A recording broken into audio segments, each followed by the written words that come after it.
বিশাল বিল। 30 টাকা কেজি যাবো। তরমুজের দাম দিয়েছে কম,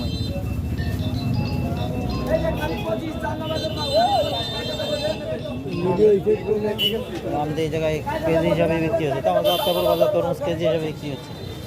এ কত করে? 25 টাকা কেজি। দাম এত কমে গেল, ঘটনা কি হঠাৎ করে? কাটে দিবানি ভাই, খারাপ হলে খেয়ে চলে যাবে, ডাকবো না নেই। কাইটে মিষ্টি কি হবে? মিষ্টি হবে, এগুলো বাইরের মাল সব। হ্যাঁ মিষ্টি হবে না, লাল হয় মিষ্টি হয় না। বর্তমান তরমুজ তো এরকম হচ্ছে। ও ভাই সত্যি কথা না, লাল হচ্ছে কিন্তু মিষ্টি হচ্ছে না। ঠান্ডা করে আচ্ছা যাই হোক, তরমুজ আমি অল্প একটু খাইয়া দেখে নিতে হবে। বেচতেছি এই মালটা মানে হিট হয়ে গেছে, প্রত্যেকটা ফলটা হাত দিয়ে দেন গরম, তাহলে তো মিষ্টি না। একটু কলের পানিতে ঠান্ডা করতে হবে চাইবে, তালি পাবে একদম বরফের মতো ঠান্ডা ফ্রিজে ধুয়েও দিয়েছি, মিষ্টি হয় না, লাল হয় মিষ্টি হয় না। এখন আর খারাপ মাল নেই, আগে বরিশাল এই মোটে পরশু দিন মাল নিয়েছি মিষ্টি না। ওই দোকানটাতে মাল নিয়েছি মিষ্টি নেই, লাল টুকটুকা মিষ্টি নেই, এগুলো বাসি মাল। বাসি। ওই এইটাও তো বাসি বাসি ঠেকতেছে। কত করে? 25 টাকা কেজি, কিন্তু মিষ্টি তো না। খালি 30 টাকা ভাই, যত মিষ্টি তো 25 কেজি 25 এই জায়গায় 30। চান্দা বাজার মন নেই, খালি 25 এ মিষ্টি হবে, মাল কি মিষ্টি হবে? খালি 25 বাইরের মাল খালি 25। খালি লাল হইলে হবে না, মিষ্টি হইতে হবে। আমি মিষ্টি এনে নিয়ে নালি নিতে আচ্ছা দেও, দেখি কোনটা কোনটা দিবা।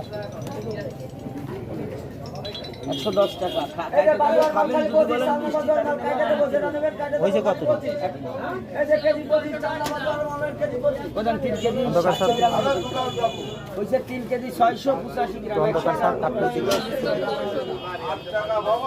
কাটো দিন। বুঝো, আমি লাল মিষ্টি দুইটা হইতেই হবে। রাইট ওলি নেবেন, নাহলে আরেক জায়গায় দেখবেন, সমস্যা নেই। আমার না একটা লস যাবে, সে মধু মধু কইয়া লাস্টে মিষ্টি নেই। মধু কইয়ে কদু দেবা তাও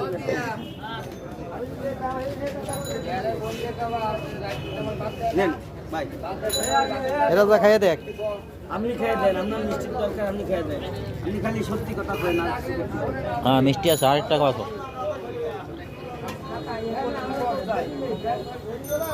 আগে কাটি ওইটা দিও না, ওইটা দিও না, হুগামরা। হ্যাঁ কই ওই যে হুগামরা কোনে দেন, আমি মোটা, একটু মোটা তাজা দেখে দাও। ভুল আছে।